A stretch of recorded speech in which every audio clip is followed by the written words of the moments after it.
É um prazer de estar com ele no nosso time.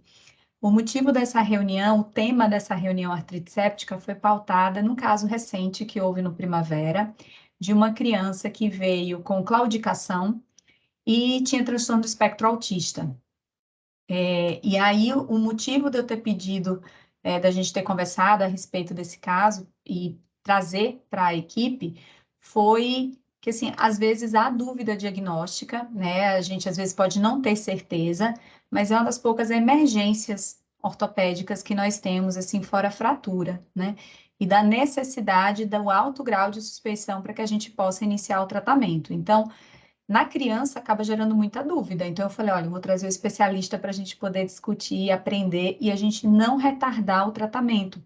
Principalmente quando a gente está falando de uma faixa etária que às vezes a participação, né, às vezes a compreensão de localização pode ser difícil, né? Então, essa reunião está sendo gravada, essa reunião, ela vai ser depois disponibilizada para todo mundo, tá? E, Mário, fique à vontade. Eu vou desligar minha câmera. Fique à vontade aqui. Vamos tirar nossas dúvidas depois, viu? Muito obrigada por Beleza. aceitar o convite. Eu que agradeço o convite, uma honra. Deixa eu compartilhar aqui, vamos ver se vai estar tudo certo. Cadê?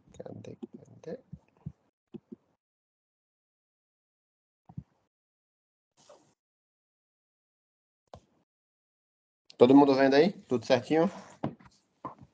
Certinho, dá para ver. Então, beleza.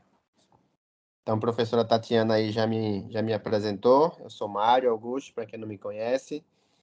E uma honra aí, agradeço demais o convite, tanto de professora Tatiana, como do pessoal aí do Comitê em Pesquisa do Hospital da Rede Primavera, que foi super solícito aí comigo. O que nem Tati falou, a gente ficou de falar um pouco sobre artrite séptica em criança, justamente pelo caso de um paciente que a gente teve recente. A gente teve aí, desde que inaugurou a pediatria, 2 casos graves de infecção, os principais aí, talvez um de osteomielite no ano passado, ou retrasado, já tem 1 ano e meio, e agora um de artrite séptica de quadril. E o diagnóstico também um pouquinho arrastado por se tratar de um diagnóstico difícil, né? Não é um diagnóstico fácil de ser realizado. Vamos lá. Vocês ficam à vontade aí, quem quiser perguntar durante a aula, só não estou vendo, pessoal, então peço que fale e não digite no chat aí. Ou então, se quiser deixar para perguntar no final, pode ficar à vontade. Quando a gente começa a falar de artrite séptica, a gente está se referindo a toda infecção articular sinovial. Tá? Então, a gente tem articulações sinoviais no corpo e a infecção dessa articulação sinovial é uma artrite séptica. Ela é mais comum em crianças, por isso mesmo a importância aí de discutir com um grupo de equipe da pediatria, né? E ela pode ser causada por fungos, bactérias, micobactérias e vírus. Na nossa rotina aí, o mais comum acaba sendo as bactérias. E, como o Tati falou, é uma emergência ortopédica. É uma das poucas emergências ortopédicas que nós temos. Então, nós precisamos ter muito cuidado e fazer esse diagnóstico muito precocemente, porque nós sabemos que a destruição articular ela já começa com 8 horas de evolução dos sintomas. Então, com 8 horas de evolução dos sintomas, nós já temos um dano condral, um dano na cartilagem da criança, tá? E essa destruição condral numa criança tem uma sequela irreversível, além de complicações sistêmicas que podem surgir, como a sepse. A incidência no mundo ela é bem ampla, na verdade, a gente pode variar aí de 1 a 37 crianças por 100 mil, a depender principalmente da população. A epidemiologia mais bem detalhada acaba sendo dos Estados Unidos, que eles referem uma epidemiologia e uma incidência de 3 a 4 crianças para cada 100 mil. A artrite séptica ela é comum principalmente em crianças menores de 5 anos e um pouco mais comum nos meninos. Ela, na maioria das vezes, é monoarticular, ou seja, acomete apenas uma articulação, sendo o quadril e o joelho aqui as articulações mais acometidas. Existem artrites sépticas que acometem várias articulações, principalmente no recém-nascido, mas acaba sendo uma exceção. A mais comum aí é a monoarticular, principalmente quadril e joelho. Alguns fatores de risco, como, por exemplo, nos recém-nascidos prematuros, nós temos infecções de pele, bacteremia, procedimentos invasivos, que acabam aumentando aí o risco de uma infecção, de uma artrite séptica. Imunodeficiência é um fator de risco. Doença falciforme, lesão penetrante, que pode fazer uma lesão por contiguidade, por acesso direto, infecção do sistema respiratório, trauma prévio. Porém, o mais comum de todos é uma artrite séptica sem uma causa identificável. Você vai questionar todos os pontos e você não vai ter uma causa identificável. Porém, após o episódio de artrite séptica, justamente pela possibilidade de uma imunodeficiência, de alguma alteração, de alguma doença de base, deve ser feito aí uma investigação após o tratamento da artrite séptica. Na etiologia, nós temos 3 formas principais de disseminação da artrite infecciosa. Nós temos a hematogênica, que é a mais comum, que é a que a gente mais vai ver no dia a dia e que é o que tem o diagnóstico mais difícil.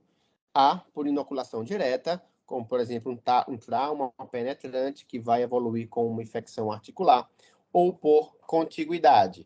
Por exemplo, o paciente tem uma osteomielite na região metafisária e, por contiguidade, vai disseminar para a articulação, causando uma artrite séptica. Tá? Isso ocorre principalmente em 4 articulações: quadril, ombro, cotovelo e tornozelo. Tá? Por quê? Porque essas 4 articulações, elas têm a região metafisária do osso dentro da cápsula articular, tá? Então, por exemplo, aqui no quadril, o paciente evolui aqui com uma osteomielite. Essa osteomielite pode ter uma drenagem espontânea para fora do osso, causando uma artrite séptica. Então, por contiguidade aí, o quadril, o ombro, o cotovelo e o tornozelo tem esse detalhe. No joelho, por exemplo, a gente vê que a região metafisária, ela fica extra-articular. Então, uma artrite séptica aí na região metafisária do joelho, por exemplo, pouco vai evoluir, perdão, uma osteomielite na região metafisária do joelho, pouco vai evoluir para uma artrite infecciosa, tá? Outro detalhe são nas crianças muito pequenas, menores de 2 anos. Nessas crianças, nós temos artérias que cruzam essa placa de crescimento, tá? Aqui a gente tem a placa de crescimento, a fise. Nas crianças menores de 2 anos, essas artérias cruzam, elas são transfisárias, enquanto que nas crianças maiores, a fise, a placa de crescimento, funciona como uma barreira natural. Essas artérias não cruzam aí a placa de crescimento. Como eu falei previamente, o dano articular ele inicia a partir de 8 horas da infecção. Por isso a importância, por isso a gente bate tanto na tecla do diagnóstico precoce. Quanto mais cedo você fizer o diagnóstico, mais cedo você vai fazer o tratamento adequado, menor o risco de dano articular, menor o risco de sequela permanente para a criança. E esse dano, ele ocorre diretamente pela ação da bactéria, por uma resposta de fase aguda com células inflamatórias, que vai causar uma lesão condral diretamente, bem como a presença de secreção purulenta do pus vai aumentar, vai distender a cápsula articular, que vai acabar diminuindo a circulação sanguínea, causando uma necrose e, consequentemente, uma lesão osteocondral. Nós sabemos aí, quando nós falamos dos germes mais acometidos, dos patógenos mais envolvidos na artrite séptica, nós sabemos que de todos os Staphylococcus aureus, ele é o mais prevalente. Ele é o principal agente causador em todas as faixas etárias. Cada faixa etária, cada condição vai ter o seu detalhe, mas em todas as faixas etárias, o Staphylo aureus ainda é o principal agente causador. Então, quando a gente for ver no tratamento, tem que cobrir aí o Staphylo aureus. A gente tem visto que o Staphylo aureus, MRSA, né, resistente à meticilina, tem sido cada vez mais relatado, e no exterior. Ainda não é a nossa rotina e não é nossa realidade, mas a Quinguela kingui tem se aumentado consideravelmente em outras regiões. Inclusive, talvez por isso, alguns trabalhos têm tido um índice muito aumentado de cultura negativa, porque é uma bactéria que tende a não aparecer em alguns resultados de cultura. Aqui nós temos, então, menores de 3 anos, o mais comum, 3 meses, o mais comum, Staphylococcus aureus. Nessa idade, nós temos que pensar em algumas bactérias de canais de parto, temos que pensar também nas bactérias gram-negativas, como a Escherichia coli, e no Streptococcus do grupo B. De 3 meses a 5 anos, que é a faixa etária mais comum, nós temos ele aqui de novo, o Staphylococcus aureus, aí ele está junto aqui da Quinguela e do Streptococcus do grupo A. Em crianças não vacinadas, entra aí o Haemophilus influenza. Nos maiores de 5 anos, nós temos ele de novo, o Staphylococcus aureus e o Streptococcus do grupo A. Vamos entrar aí um pouco para a parte clínica da apresentação. Talvez seja uma das partes mais importantes, que é quando a gente vai, o primeiro contato do paciente. Muitas vezes esse contato vai acabar sendo no pediatra, não no ortopedista. Então é importante aí saber quando suspeitar. Tá? No final da aula, eu até deixo uma proposta aí de protocolo, de fluxograma, de POP, não sei como vocês querem chamar, para o serviço. Os sintomas, eles podem evoluir de uma forma muito rápida, tá? Então, uma criança que você vê 2, 3 horas antes pode evoluir de uma forma muito rápida. E, de uma forma geral, quais são os sintomas presentes? Dor articular, limitação da mobilidade, a amplitude de movimento da articulação estará reduzida e dolorosa, presença de febre e presença de mal-estar. São sintomas gerais que provavelmente vão estar presentes em todos os casos de artrite séptica. Cuidado com os recém-nascidos, tá? Que nem Tati falou, algumas crianças elas não vão saber como externar o que estão sentindo especificamente. Falo aqui dos recém-nascidos, mas também entre algumas crianças especiais que não conseguem traduzir ali realmente o que estão sentindo. Então, nos recém-nascidos, os sintomas eles são bem mais abrangentes. São poucos os sinais e sintomas específicos. E aí envolve a recusa do paciente em comer, a presença de vômitos, uma irritabilidade generalizada e um mal-estar. Então, sintomas mais gerais que podem estar presentes aí no recém-nascido.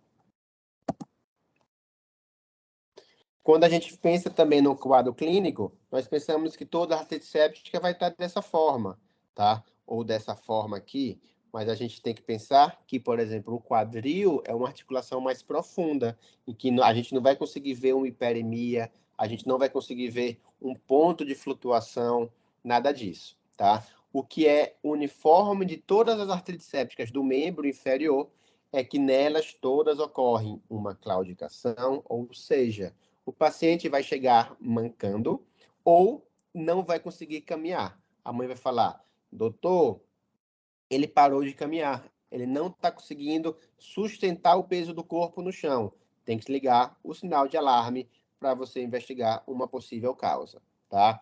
Em articulações superficiais, nós vamos ter um derrame articular evidente, nós vamos ter o eritema, nós vamos ter os sinais flogísticos de uma infecção. O eritema, calor, rubor vai estar presente. E nós podemos ter o que nós chamamos de pseudoparalisia. O que é uma pseudoparalisia? A criança não vai mexer o membro por dor. Ele, na verdade, não tem uma paralisia. É uma pseudoparalisia, porque ela vai tender a manter o membro parado, porque se ela mexer, ela vai sentir dor. Então, isso está muito presente. Já no quadril, além da condição de claudicação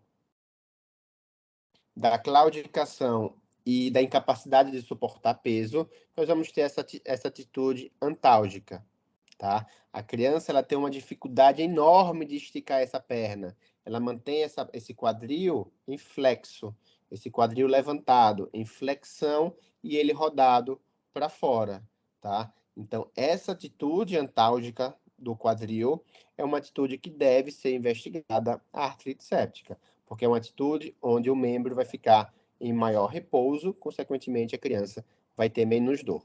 Então, o membro vai ficar em flexão e em rotação externa, jogado para o lado. Então, aí, você está diante de um quadro desse, você suspeitou.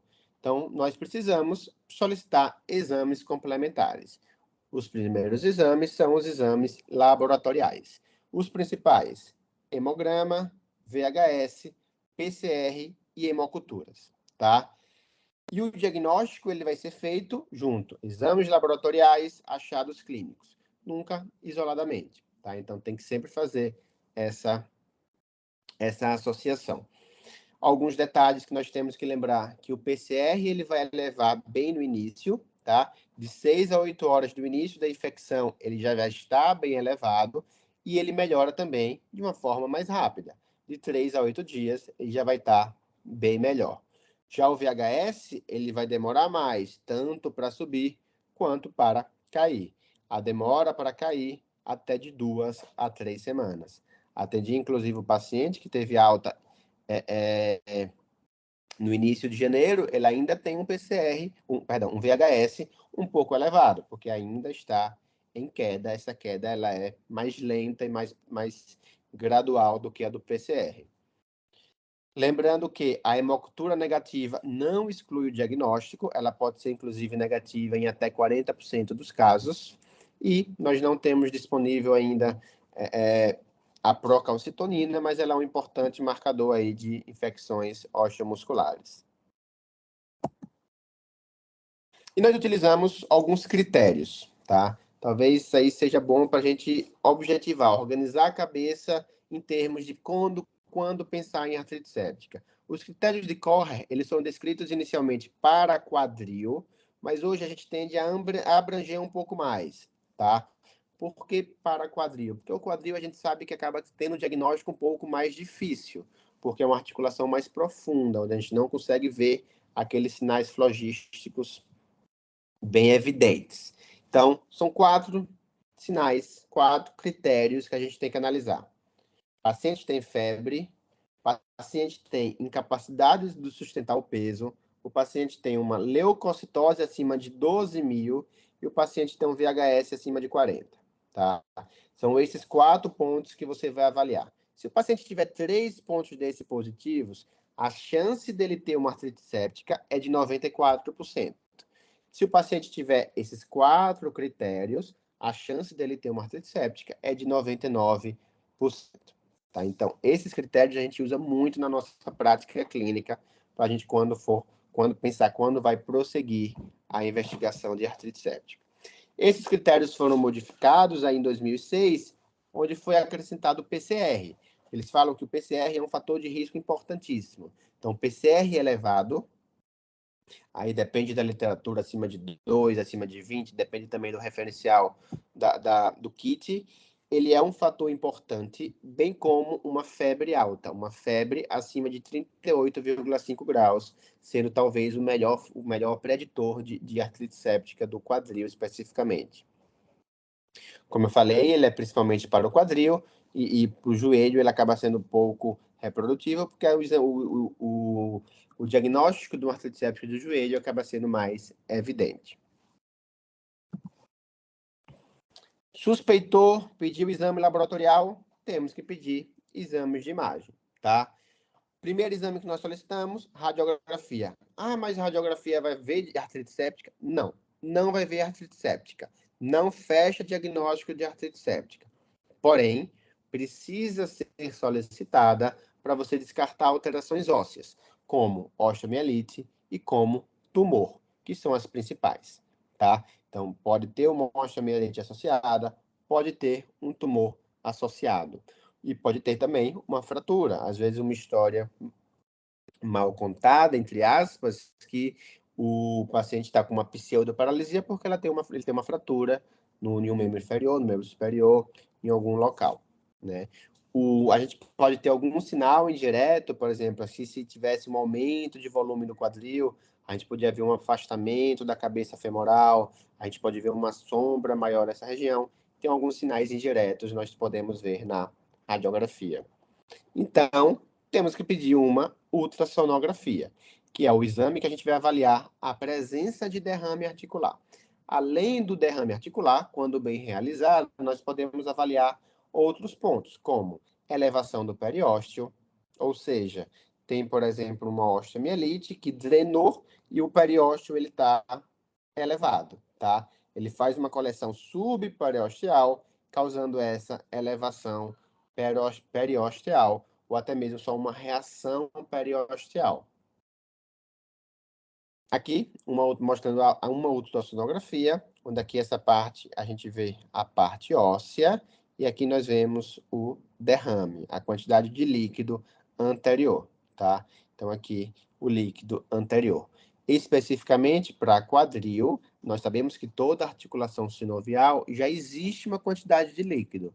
Então, quando a gente considerar uma quantidade anormal ao ponto de pensar em artrite séptica, pensando aí especificamente em quadril, a gente considera quando esse derrame da região anterior, esse derrame dessa região, ele é maior do que 5 milímetros ou maior do que 2 milímetros em comparação ao lado contralateral, tá? Então, isso aqui a gente leva em consideração na avaliação.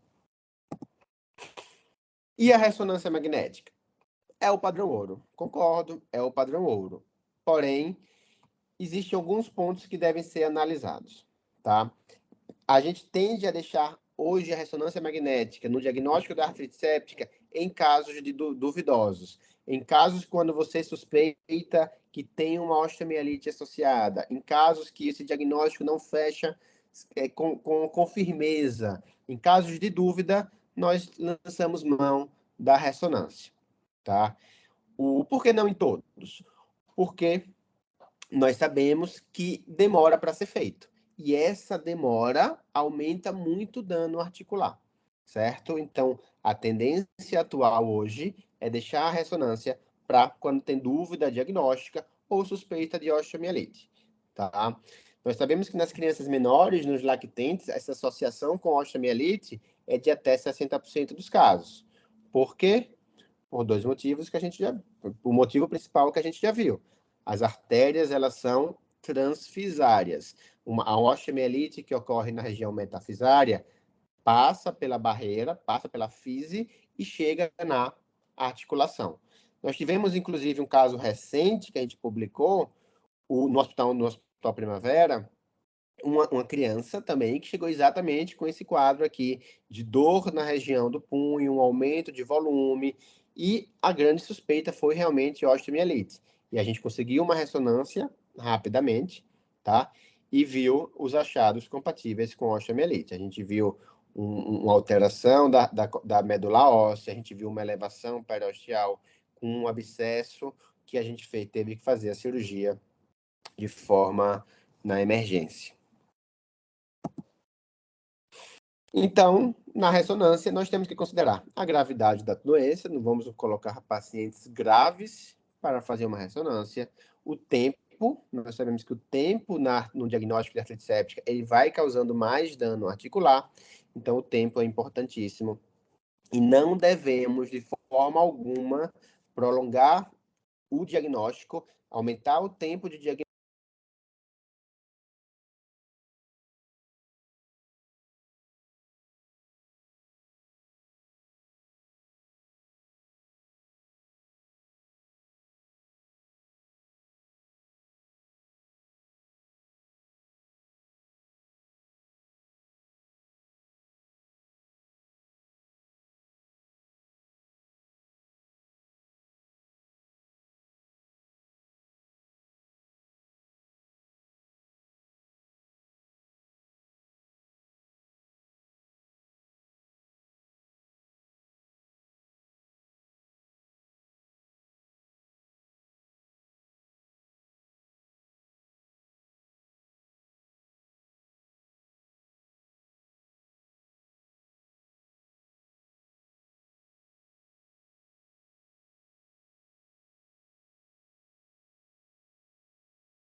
Mário, tá mudo.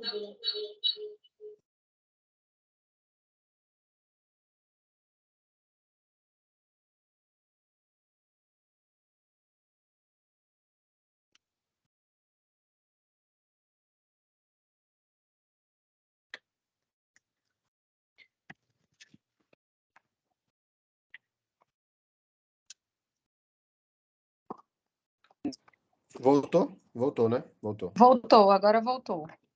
Não entendi o que aconteceu, não. Vamos ver. Vamos voltar lá.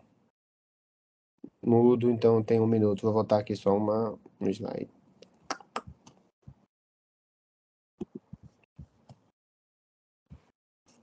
Então, vamos lá. Então, o que eu estava falando, um critério importante que a gente considera aí na ortopedia, suspeitou de artrite séptica, tem que puncionar, tá?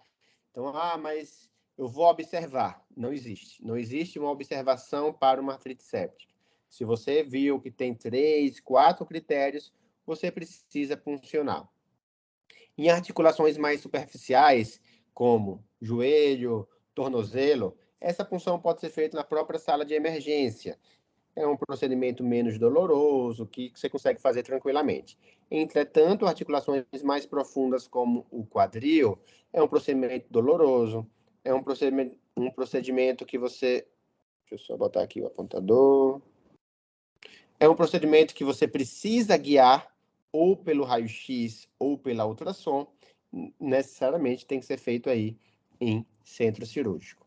Então, suspeitou, funcionou. A análise do líquido que você retirar, ela é essencial na suspeita de artrite séptica, tá? Essa análise a gente vai fazer a análise macroscópica, a gente pega o líquido e vê. A gente vai avaliar a celularidade, glicose, GRAM e a cultura com antibiograma, tá? Lembrando que, mesmo se essa cultura for negativa, pensando retrospectivamente, você não exclui o diagnóstico de artrite séptica, porque pode ocorrer uma cultura negativa em 21 a 55% dos casos. Então, beleza. Então, funcionou, temos que avaliar o aspecto desse líquido, tá? Não tem dúvidas que aqui é um aspecto purulento, não tem dúvidas que aqui é um aspecto seropurulento, com grumos, então aspecto infeccioso, tá? Então nós temos que avaliar o padrão desse líquido sinovial para a gente ver se a gente fecha um diagnóstico da artrite séptica ou não. Além desse aspecto macroscópico, mandamos para aquelas análises que a gente viu. E nós vamos avaliar a leucocitose, a presença de leucócitos nesse líquido sinovial. Então, a presença de mais do que 50 mil leucócitos, sendo eles de 75% a 90% polimorfonucleares, e também uma diminuição da glicose de 50 miligramas por decilitro, abaixo do nível sérico. Então, você coleta na mesma hora glicose sérica, glicose do líquido sinovial, e menos do que 50, essa diferença é uma suspeita.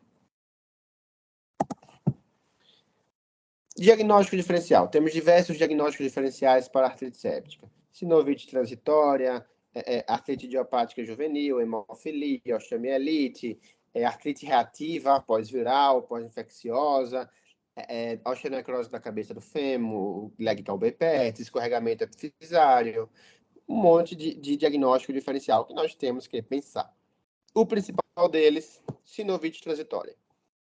É o que a gente sempre fica na cabeça. Será que é uma artrite séptica? Será que é uma sinovite transitória?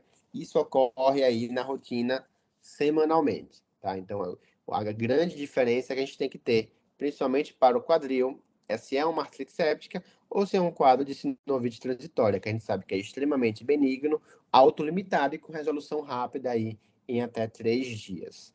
A sinovite transitória, ela é uma inflamação do líquido da sinóvia articular que não é infeccioso, que não tem acometimento por patógenos, tá?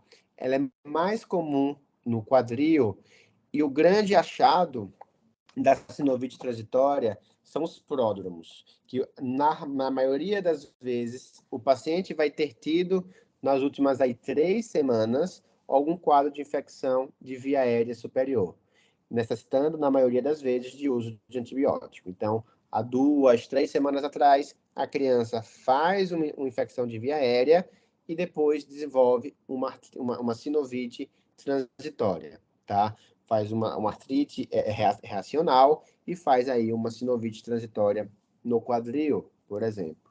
A idade média dessa sinovite transitória é um pouquinho mais velho do que a artrite séptica. Normalmente crianças aí de 6, 7 anos. Então, crianças um pouquinho mais velhas, é extremamente raro em crianças muito pequenas, abaixo de 3 anos. A dor, né, nessa articulação normalmente é uma dor mais leve, é uma dor inespecífica, e a criança muitas vezes vai conseguir caminhar, mas vai ter dificuldade. Então, ela vai mancar, ela vai ter uma claudicação, mas dificilmente ela vai ficar totalmente sem caminhar. Ela vai tentar, vai incomodar, mas vai conseguir, às vezes, fazer um apoio leve do membro no chão. Se você solicitar uma ultrassom, vai ter também derrame articular. Então, esse seu diagnóstico diferencial, ele é difícil, tá? Ele é difícil. Os nossos exames laboratoriais vão nos ajudar bastante, tá? Enquanto que a gente tem que na artrite séptica, nós vamos ter leucocitose acima de 12.000, PCR elevado, acima de 20, e VHS acima de 40, na sinovite transitória, nós temos leucócitos abaixo de 2.000, não temos leucocitose, nós temos um VHS tocado, mas não muito alto, abaixo de 40, e um PCR, normalmente, sem alterações, tá? Então, o diagnóstico diferencial, artrite séptica, sinovite transitória, vai depender muito do exame laboratorial. Tratamento. Então, vamos falar aí um pouquinho do tratamento da artrite séptica. Nós sabemos que devemos iniciar o mais precoce possível. Repito, o dano da articulação começa com 8 horas de sintomas. E o tratamento, para o tratamento, nós temos 3 princípios: desbridamento, irrigação e antibiótico terapia, tá? Ou seja, é um tratamento cirúrgico. Não existe tratamento de artrite séptica de forma não cirúrgica. Vou tratar uma artrite séptica com antibiótico. Não existe. Vai ser utilizado antibiótico após, de forma conjunta com o tratamento cirúrgico, tá? Que é o que nós chamamos de artrotomia. Nós vamos abrir uma articulação e lavar, e irrigar. Essa artrotomia pode ser via aberta, que é o que tradicionalmente nós fazemos, ou por via artroscópica, principalmente na articulação do joelho. Para a gente falar de antibióticos, temos que lembrar dos principais patógenos. E lembramos do Staphylo aureus, é o mais comum em todas as faixas etárias. Então, estamos diante de um quadro de artrite séptica, vamos tratar, temos que começar antibiótico empírico. Qual antibiótico empírico nós começamos? Uma cefalosporina de primeira geração ou a oxacilina, tá? Normalmente, na prática, nós acabamos iniciando a oxacilina e aguardando aí o resultado das culturas. Se o local que você está trabalhando, se o paciente já tiver algum histórico de MRSA, você tem que avaliar um antibiótico maior, um antibiótico como, por exemplo, a clindamicina. Infecções mais graves, crianças com evoluções muito rápidas, nós temos que utilizar, por exemplo, a vancomicina. A quinguela, que nem eu falei, que não ainda é muito prevalente no Brasil, tem sido descrita em estudos fora, mas quem sabe aí com o tempo ele vá virando um pouco também na nossa prática. Temos que pensar em clindamicina, ceftriaxona ou nosso Bactrim, isso, fenmetoxazol com trimetoprim. Em recém-nascidos, onde nós também temos que pensar nos gram-negativos, nós normalmente temos que fazer uma associação. Normalmente fazemos aí a oxacilina com um aminoglicosídeo, como a gentamicina, ou, em casos mais graves, a vancomicina com ceftriaxona. Estou falando aqui um monte de antibiótico para os pediatras, mas aí fica muito a critério do pediatra e principalmente da comissão de infecção hospitalar, tá? Então, a comissão de infecção hospitalar, ela que sabe os patógenos do hospital, ela que tem que ver realmente o que a gente vai ter que cobrir. E também, obviamente, temos que ajustar os antibióticos após o resultado das culturas. Duração de tratamento.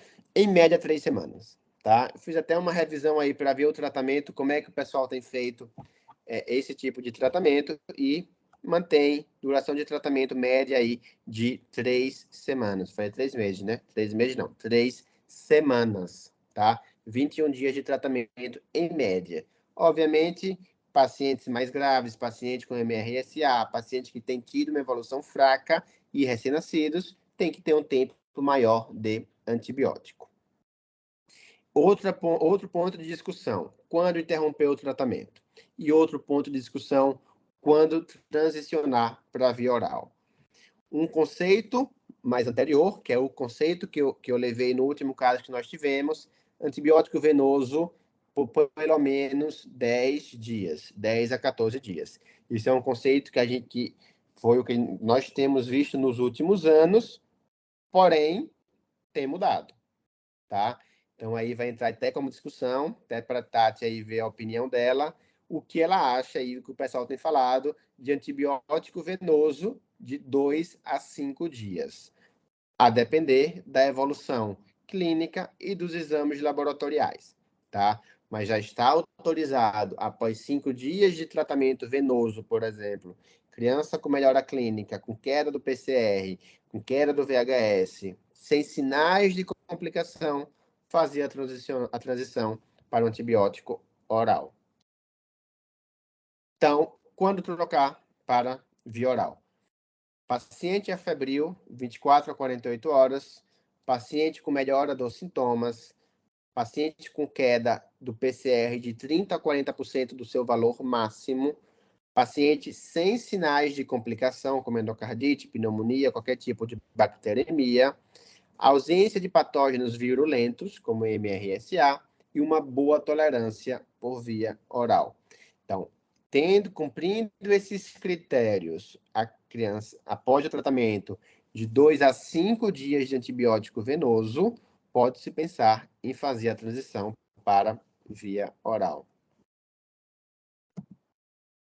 Complicações, nosso principal fator de complicação é o atraso no diagnóstico, tá? O atraso no diagnóstico vai causar complicações drásticas para a criança, vai causar uma internação hospitalar mais prolongada, vai causar uma infecção mais grave, pode causar múltiplas cirurgias. E o pior seria realmente a destruição devastadora da cartilagem, que vai causar uma sequela irreversível aí na vida dessa nossa criança. A osteonecrose pode ocorrer uma discrepância de comprimento. Por quê? A infecção ela vai destruir a placa de crescimento, a fise.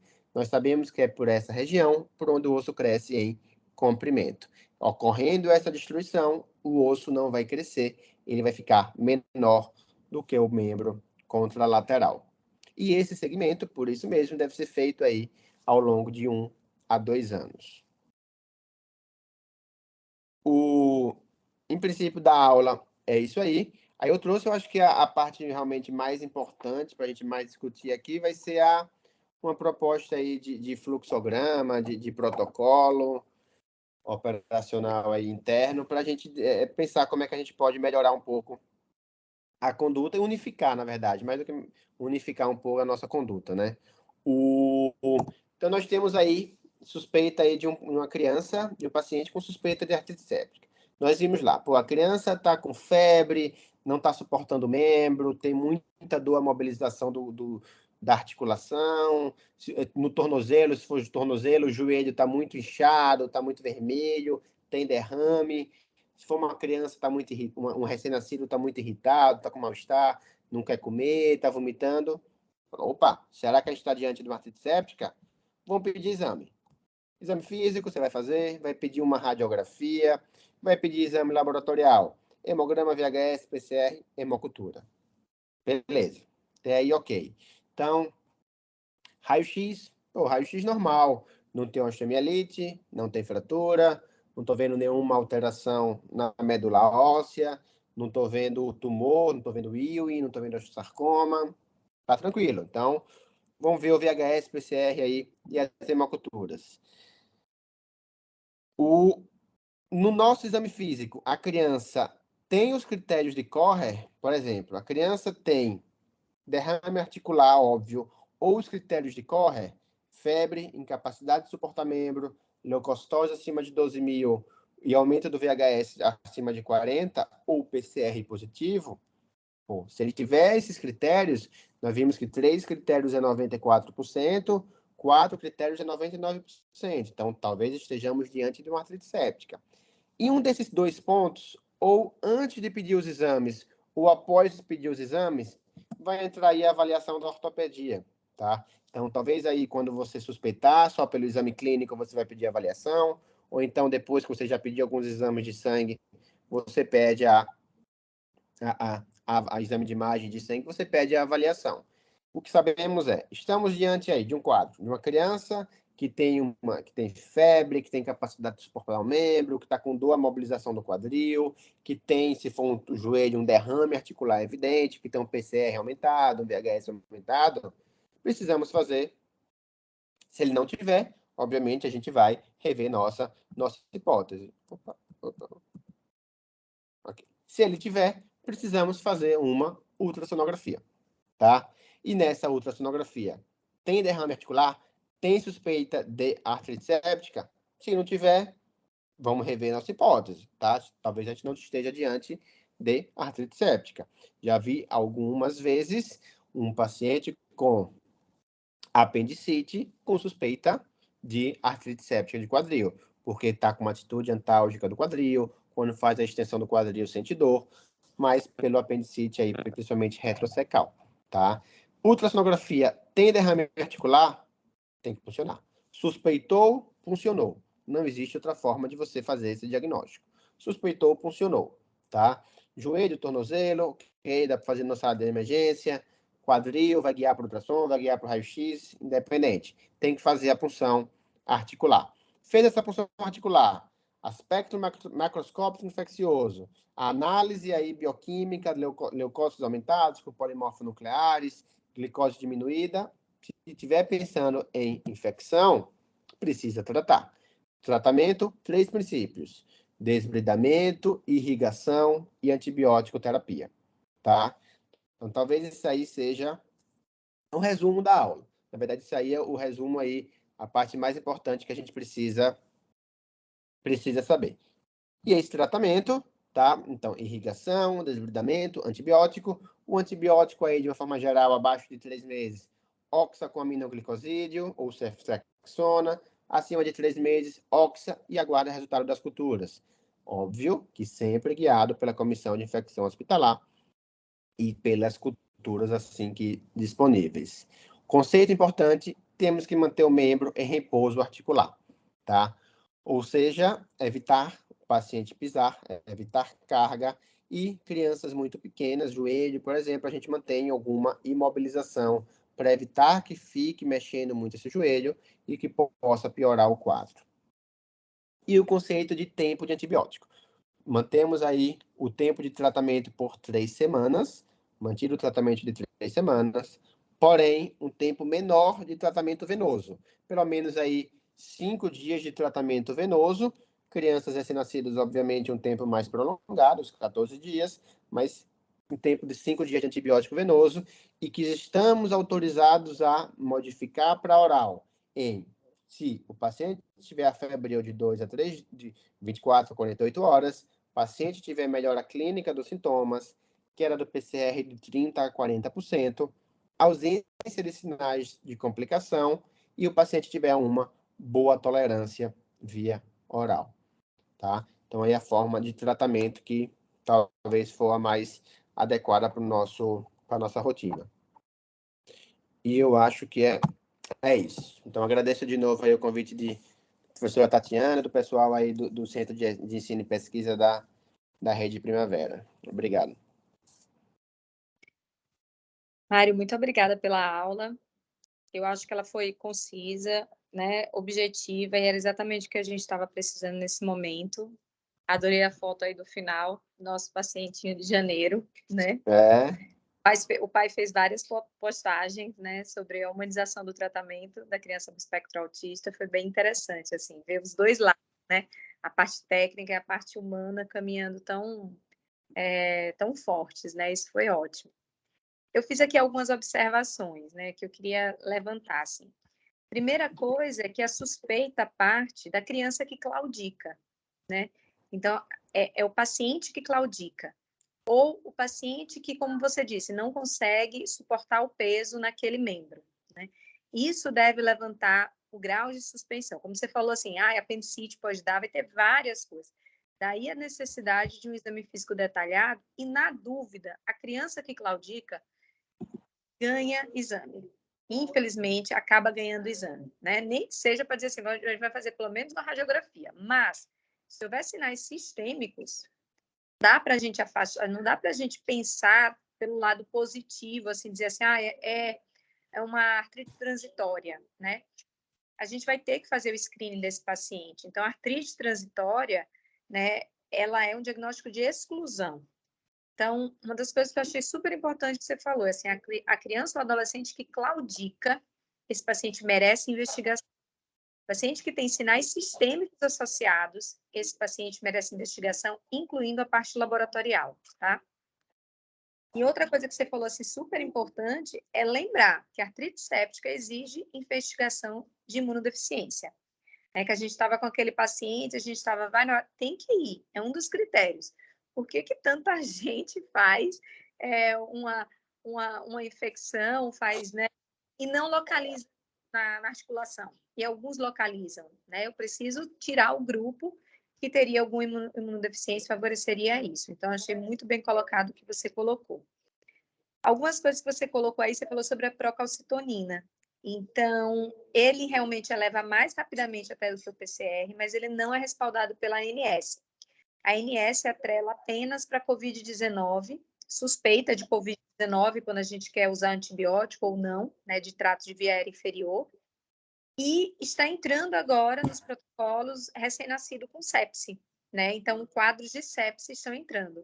Mas, para artrite séptica, sem sepse, ainda não, né?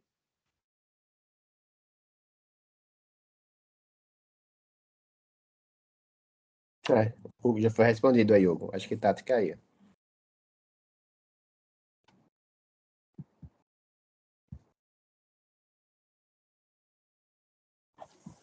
Para cair na ligação. Foi. E aí, outra coisa que você falou e que eu achei importantíssima. VHS. A gente nunca pede, sabe, Guto?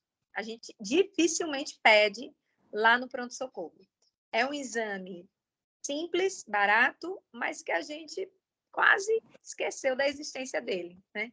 E ele é tão importante quando a gente está falando desses processos inflamatórios.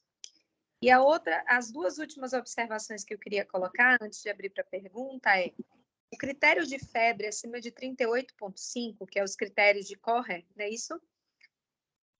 Ele diz respeito à temperatura retal. Então, os nossos critérios têm que contemplar a forma de verificação que nós temos, que é axilar. Então, considerar a temperatura igual ou maior do que 38, né? 38,5 ele está colocando temperatura retal ou oral, que não é a verificação que nós utilizamos. E por último, eu coloquei aqui uma observação que diz respeito aos adolescentes, porque nós internamos muitos adolescentes. Adolescentes com vida sexual ativa, considerar a possibilidade de neisseria. E aí a gente precisa cobrir com ceftriaxona também, tá? Lembre-se que gonorreia é uma coisa super comum aqui e não necessariamente a gente vai encontrar um menino com gotejamento uretral, né, com sinais que falem, olhem, esse menino pode ter uma neisseria. Então, lembrar dos adolescentes que têm vida sexual ativa, já que nós atendemos até 18 anos no internamento. Eu vi aqui que o pessoal abriu... Renato levantou Pronto. a mão aí.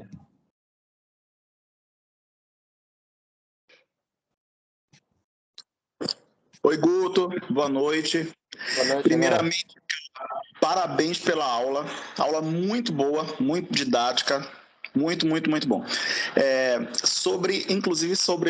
Minha dúvida é sobre diz respeito até aquele nosso paciente de janeiro.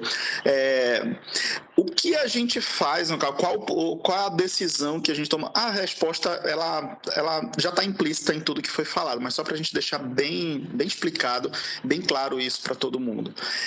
Aquele paciente que está limítrofe, vale a pena, então, partir para procedimento? Porque eu estou perguntando isso porque gerou uma dúvida entre mim e a ortopedia se valeria a pena fazer a punção desse paciente, porque seria um procedimento muito invasivo e tudo mais. No final das contas, valeu a pena para esse paciente.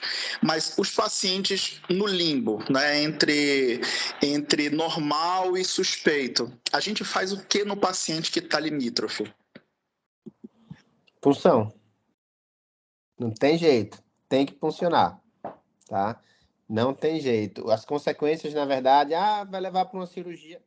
As consequências vão ser muito piores se você não levar, tá? Porque se você deixar, beleza, vai internar, deixar um antibiótico, ele vai ficar ali, vai melhorar um pouquinho, vai ficar mais limítrofe ainda, vai perder o tempo de diagnóstico, não vai fazer o diagnóstico, vai ter uma lesão aí, uma sequela pro resto da vida. Então, suspeitou, funcionou. Aí não tem jeito. O quadril, eu pessoalmente só faço no centro cirúrgico e eu deixei bem ciente pro pai. Pai, ó, vou funcionar. Se vier pus, eu já vou abrir. Não vou tirar ele, esperar resultado. Tanto que foi o que aconteceu, né? Mas também tinha a possibilidade de tirar, vir um líquido sinovial, um líquido um pouquinho inflamatório e seguir a vida. Só foi isso. Mas tem jeito, Renata. Suspeitou, funcionou. Certo, é só para deixar bem claro isso mesmo. Dada a gravidade potencial e dada a rapidez com que evolui com gravidade, com lesão irreversível, a gente precisa ser agressivo o mais breve possível na menor suspeita. Concordo, perfeito. Beleza, obrigado. Valeu.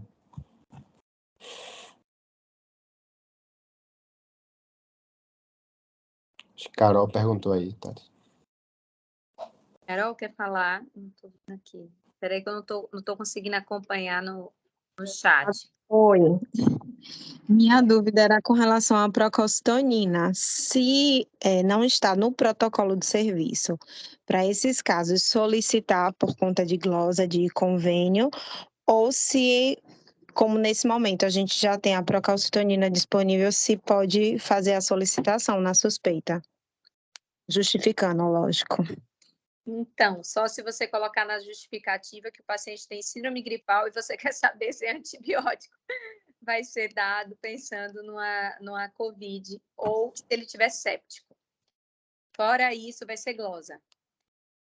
Vai ser glosa. Então, assim, como ele não é necessário pela maioria dos protocolos, né, para acompanhamento do paciente, uma vez que ele eleva rapidamente, mas aí no segundo ao quinto dia ele já não é um parâmetro tão bom para a gente, o VHS, que é o exame simples, que é o que Maria Augusta tinha falado, né, e o PCR, com a sensibilidade muito boa, podem ser usados sem a gente correr o risco de glosa, né? Então, eu acho que nesse caso não entraria a procalcitonina. Se houver choque séptico é diferente, mas fora isso, acho que não entraria. O que você acha, Maria Augusta? Eu acho que o dia ainda da procalcitonina vai chegar. Acho que ainda não é nossa realidade, mas VHS PCR hoje, eu acho que cobre bem aí.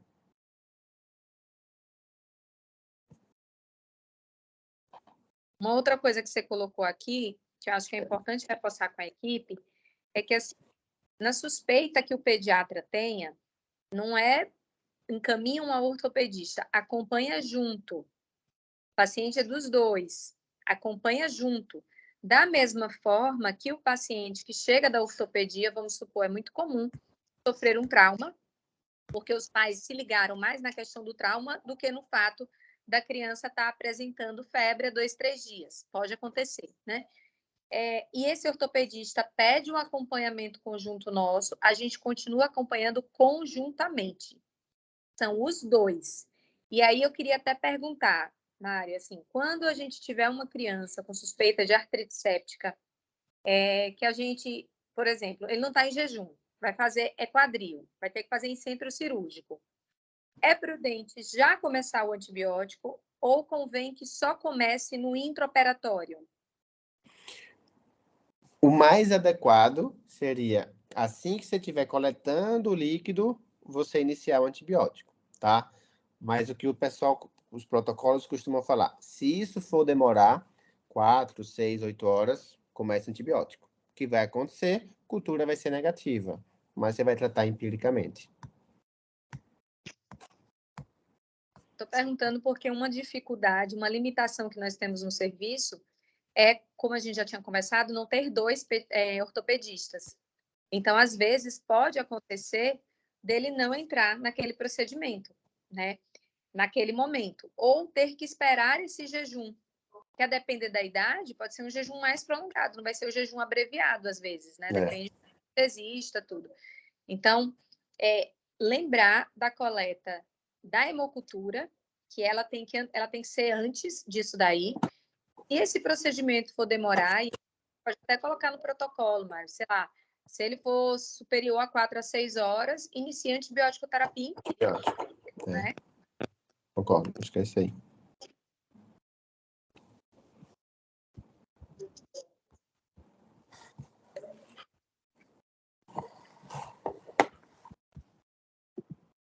Tati, Oi. fazer uma pergunta aqui. Deixa eu tirar uma dúvida que eu fiquei aqui durante a explicação. Sobre os critérios de corre que o Mário estava colocando para a gente, onde ele colocou que teriam de 3 a 4 critérios para entrar naqueles percentuais. Ele também comentou sobre a questão do VHS ser um marcador mais tardio, ele demorar um pouco mais para elevar e um pouco mais para baixar. Em se tratando da gente, que é serviço de urgência, onde a gente pegar um paciente que tem uma posição, uma clínica bem exuberante, a gente faz a parte laboratorial e vamos supor, ele tem um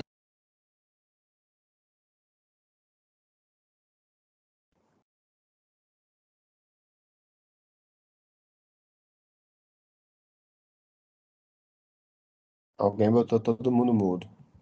Uai, eu não, hein? Quem que tava falando? Túlio, né? Era, Túlio. E a pergunta é para você, né? Para mim. Você tá mudo aí, Túlio? Volta aí, Túlio. Calma. E agora? Voltou? Voltou. Pronto. Vou fazer a pergunta, Mário. Na verdade, assim, é sobre os critérios de corre para a gente falar sobre o VHS, PCR. Você falou para a gente que o VHS seria um marcador mais tardio, ele demoraria um pouco mais para levar e um pouco mais para declinar. Como a gente é um serviço de urgência, a gente pega pacientes em fase bem aguda de doença, a gente teria, assim, uma grande probabilidade de ficar em dúvida, por exemplo, no paciente que não conseguisse preencher pelo menos 3 critérios de corre para suspeita. Por exemplo, um paciente que não tem febre, mas é um paciente que apresenta uma posição antálgica, uma clínica bem exuberante.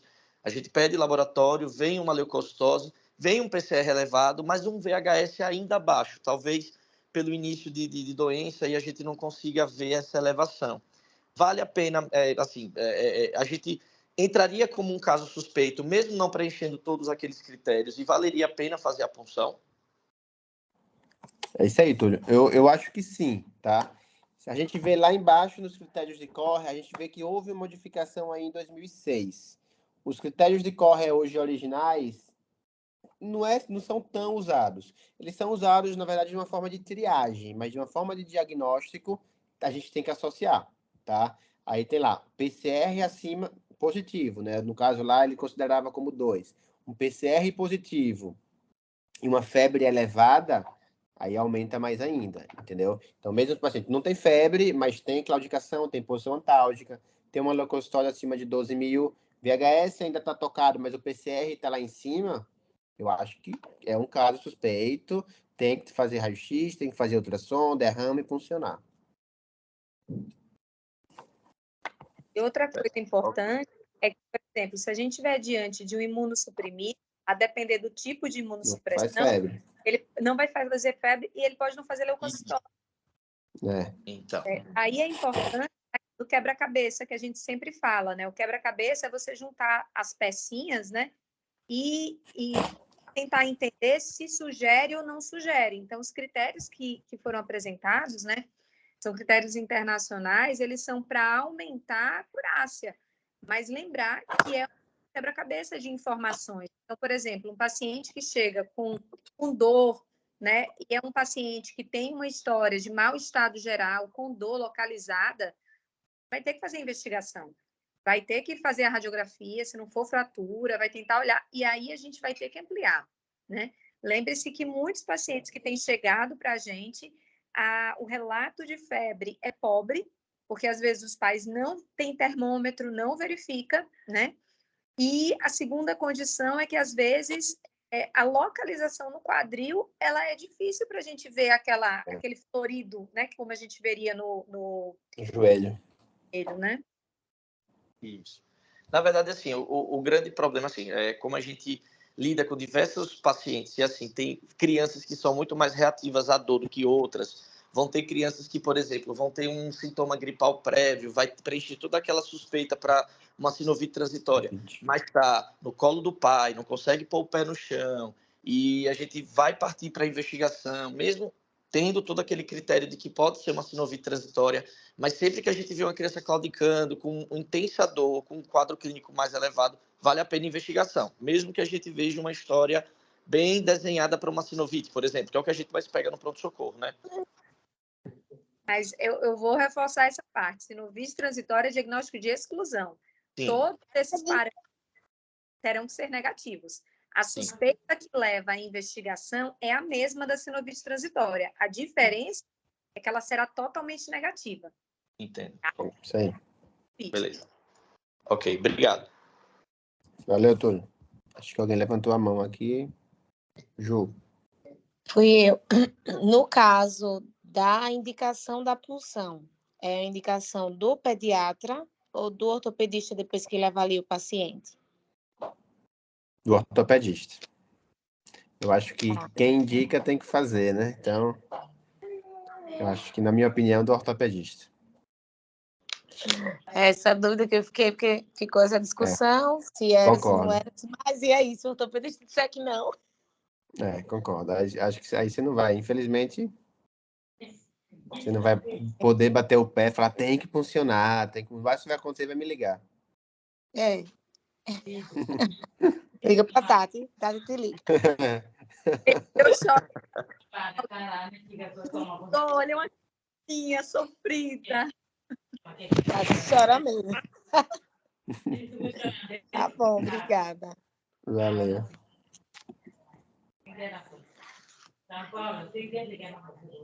Tem mais? Acho que não. Bom, gente, se ninguém tiver mais nenhuma pergunta, eu vou agradecer enormemente, novamente a Augusto, né, a Maria Augusto, pela disponibilidade, por estar sempre muito parceiro com a pediatria. Eu sei que é a especialidade dele, mas, independente disso, o comprometimento tanto com o nosso paciente quanto com esse retorno para a equipe faz uma diferença muito grande na condição do paciente. Então, assim, eu acho que a gente está muito, muito feliz, né? Não só com essa aula, mas com tudo que você tem proporcionado, né? Ao Serviço Primavera, a pediatria, que cresça aí, né? A gente está aí. Nosso primeiro paciente foi ortopédico, né? Nosso primeiro foi ortopédico, paciente. Então, abriu a pediatria, né, o internamento de adolescentes. A gente fica muito feliz. É isso aí. Valeu, tá? Essa água está gravada, viu, Guto? Então, depois eu vou disponibilizar para quem quiser, para poder assistir. Alguém tem algum questionamento?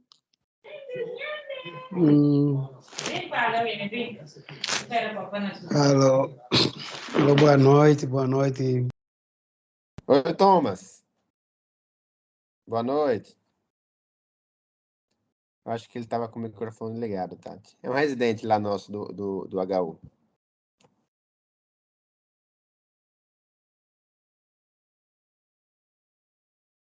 Eu não estou conseguindo. Espera aí. Acho que ele desligou o microfone. Acho que ele estava com... Não sei se ele estava com o microfone ligado.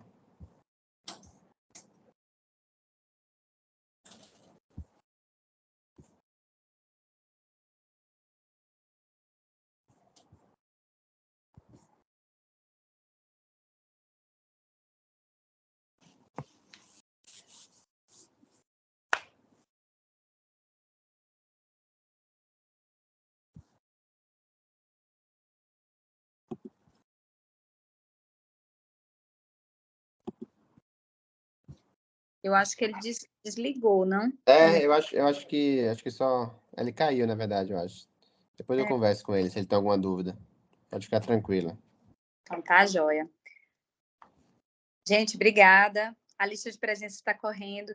Não esqueçam de preencher, tá certo? Já assinei. Eu já disponibilizo aqui a aula, viu? Muito obrigada e boa noite. Obrigadão. Obrigado pelo convite. Qualquer coisa. Boa noite, pessoal. Valeu aí. Boa noite. Valeu. Tchau, tchau.